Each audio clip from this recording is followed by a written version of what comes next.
అలసిన వానికి ఊరడించు మాటలు. సహోదరుడు భక్తి సింగ్ గారి పరిచర్య నుండి సేకరించిన అనుదిన ధ్యానములు. జనవరి 3. అయితే ఒకటి చేయుచున్నాను, వెనుక ఉన్నవి మరచి గురి యొద్దకే పరిగెత్తుచున్నాను.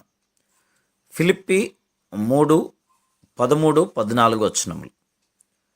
మనస్సే అనగా మరచుట అని అర్థం. అప్పుడు యోసేపు, దేవుడు నా సమస్త బాధను, నా తండ్రి ఇంటి వారినందరినీ నేను మర్చిపోవునట్లు చేశానని చెప్పాను. ఆదికాండము 41:51. యోసేపు గతమును మర్చిపోయినట్లు మనం కూడా మర్చి కొంత శ్రేష్టమైన భవిష్యత్తు కొరకు ఎదురు చూడవలసి ఉంది. ఫిలిప్పి 3:13.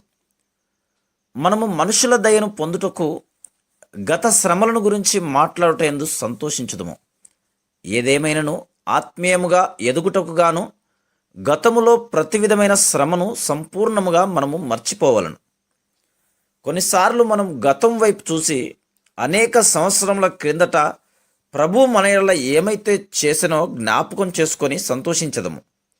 మనము 10, 12 లేక 15 సంవత్సరముల క్రిందట జరిగిన దానిని ఎడతెగక ఇతరులకు చెప్పుచూ ఉందుము. కొన్నిసార్లు ఆ అద్భుత దినములను గురించి కన్నీటితో చెప్పుదుము. మరియు కొంతకాలమైనను ఆ పాత మంచి దినములు తిరిగి రావాలనని కోరుదుము. వివాహమైన వారు వివాహ జీవితపు మొదటి కొద్ది నెలలు, సంవత్సరంలో వైపు చూసి భవిష్యత్తులో ప్రభువు వారి నిమిత్తమై ఎంత గొప్ప ఆశీర్వాదమును ఉంచనో గుర్తించక ఆ పాత దినములు తిరిగి రావాలనని ఆశించుదురు. ఒకవేళ ప్రభువు నీ యెడల అత్యధికముగా మంచివాడుగా ఉండి గతములో ఆయన బలముగా పనిచేయుటను నీవు చూచి ఉండవచ్చును. భవిష్యత్తులో అంతకంటే ఎంతో శ్రేష్టమైన దానిని ఆయన నీ కొరకు భద్రపరిచి ఉన్నాడని మాత్రం మరొకము. కావున ఎంతో కుతూహలంతో గొప్ప వాటి కొరకు ఎదురుచూడుము. పౌలు ముందున్న వాటి కొరకై వేగిరపడుచున్నాను అని చెప్తున్నాడు. ప్రభువు నీకు ఇవ్వనై ఉన్న శ్రేష్టమైన వాటి కొరకు వేగిరపడుచు ముందుకు చూచినప్పుడే నీ విశ్వాసము జీవము గలదిగా ఉండును. అట్టి నిరీక్షణ విశ్వాసం నిన్ను దేవుని హృదయమునకు సమీపముగా ఉంచును. ఆయన మనలను తన సంపూర్ణతతో నింపి మనలను పరిపూర్ణతలోనికి తెచ్చు పర్యంతం ఆయన తృప్తి చెందడు. మన ఆత్మీయ స్వాస్థ్యమైన తన రాజ్యమంతటినీ మనకివ్వవలనని ఆయన కోరుచున్నారు. అందుచేతనే ముందున్న వాటి కొరకై వేగిరపడవలనని మనల్ని కోరుచున్నాడు.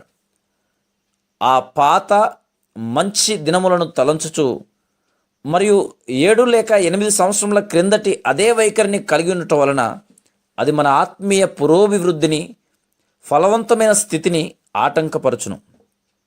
మనకందరికీ మనస్సే యొక్క అనుభవం అవసరం. ఏమి సంభవించినను భవిష్యత్తులో ప్రభు మన కొరకై శ్రేష్టమైన ఉద్దేశమును కలిగి ఉన్నాడని జ్ఞాపకం ఉంచుకొనవలను.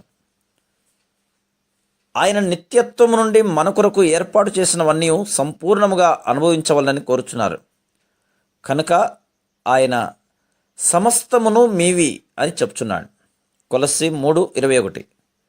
ఏదేమైనను కేవలం ఈ మాటలు వల్లించుట చాలదు, మనము ఆయన వాగ్దానమును కోరుకొనవలను.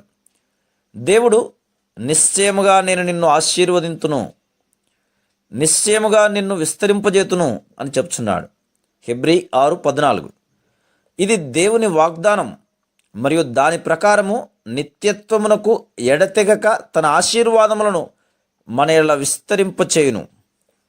ఈ కారణమును బట్టి గతము ఎంత మంచిదైనను దానిని మనం మర్చిపోవలను మరియు గొప్ప సంగతులు జరుగునని నిరీక్షించవలను. ఆయన రాజ్యమునందు సింహాసనమునందు మన పరలోక స్వాస్థ్యం యొక్క సంపూర్ణ భాగమును మనం కోరుకొనుచు ఉండవలను. Praise the lord.